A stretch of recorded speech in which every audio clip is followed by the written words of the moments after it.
Among all the wonderfully Christmassy fragrances there are to choose from out there, this one has become the epitome of the season for me.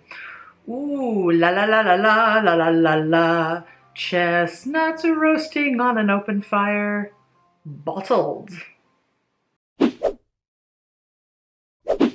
Hello, beautiful people. It's been a long while. I suspect I am not the only person to have been crazy busy at work for the last 2 months, but hey, I'm hella grateful to be employed and also thankful in the sense that we live in the age of Zoom and Skype and all that good tech stuff that allows me and other people to connect with friends and family, from which the current viral situation has been keeping me away for the second year in a row.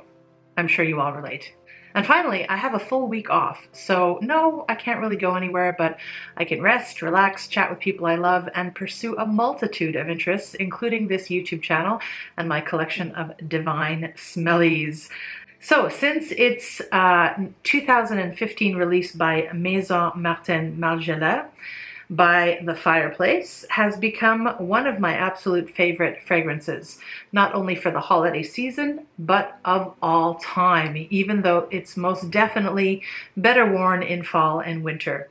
By the Fireplace is one of several fragrances from the Replica line, a series of fragrances designed to capture the memory of a specific historical place and time. I have 10 sample fragrances that I've yet to share with you here. I'm trying my hardest not to use them all up before sharing them with you here on YouTube.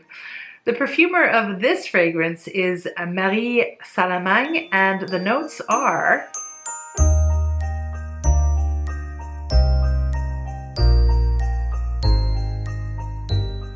By the Fireplace is an ideal fragrance to wear when you just want to get in from the cold and warm your toes by the fire, perhaps huddled in a comfy chair with a good book and a cup of chai, or perhaps something stronger.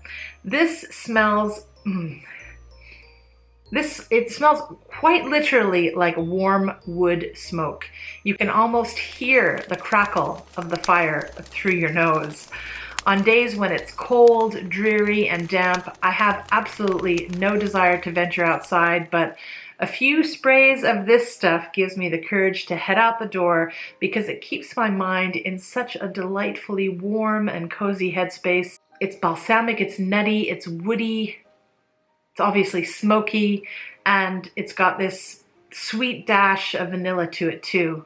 Well, the vanilla is not very sweet. Actually, the fragrance, I don't know, sometimes it's sweet, sometimes it's not. It's definitely not cloying, but it's very rich. And even though I've implied that this is not really a summer scent, I can see me wearing this on a canoe and camping trip back in Canada in the evening time, not in the day. There's almost a hickory, sausagey vibe to it, and yet also at the same time, a toasted, nutty sugar pie taste in the nose as well, with a few spices. And it's so highly addictive. You keep smelling your hand after you spray this stuff on. I also get some leathery marshmallows in here. Has it been overhyped? Yes. Is it gimmicky? Yes. Is it my favorite from the Replica line? Yes, it's amazing. Much as this is a staple in my fragrance wardrobe, there are 5 potentially negative facets to this juice that might keep it out of your wardrobe though. Or perhaps, like me, several of these attributes are what draw you to the fragrance in the first place. First and foremost, this scent, to me, blurs the line between perfume and aroma. It's like wearing chocolate. Do you really want to smell exactly like chocolate, or do you want to smell it in the room, you know? So this does not smell perfumey to me in the least. It's much more like a bottled memory, likely a memory that many of us have had at one point or another, and the memory tends to be positive. It's a communal, gather around the fire pit to warm up, strum a guitar and sing or share stories type of fragrance. If you love the way this smells, but find it much too literal or realistic for your tastes, might I suggest spraying the cushions with this stuff and instead wearing on your person another fragrance from the Replica line called Jazz Club. Jazz Club is much more wearable, more like a perfume, and yes, it's also excellent. Now, the second drawback to this, at least for some people, is that By the Fireplace is a rather linear scent. This doesn't bother me personally in the least, but a lot of scent gourmands insist on some sort of development or progression with their perfumes. Well, I guess it's not entirely linear. The smoke does fade, leaving you with a slightly spicy, chestnutty, vanilla skin scent. But for me personally, that's when I would reapply because I'm totally here for the smoke. Third, the smoke in here isn't a polite waft of sweet, refined incense. It's dark, it's dense, it's charcoal, it's thick and heavy.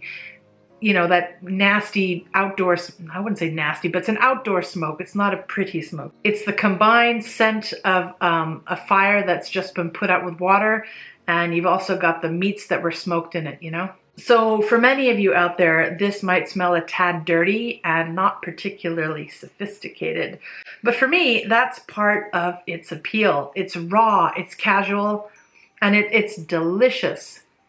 This perfume can be made beastly if you spray it a lot, but it's not going to last forever. In fact, it just doesn't last long enough, in my opinion. You'll probably want to take a decant out on the road. And finally, depending on your budget, I would say this is a little on the pricey side. This bottle retails for, I think, $150 US, but here in Japan, it tends to run quite a bit higher.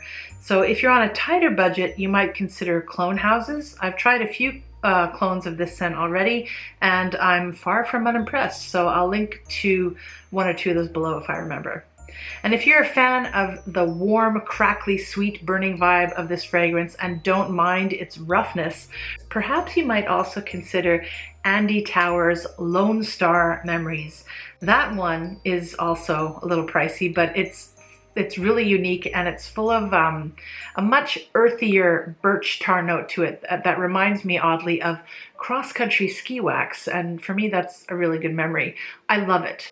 And I'd also recommend CB I Hate Perfumes Burning Leaves, though that one might be harder to find if you live far from New York and probably costs a pretty penny too. If you prefer to pinch your pennies, do try out Demeter's Bonfire.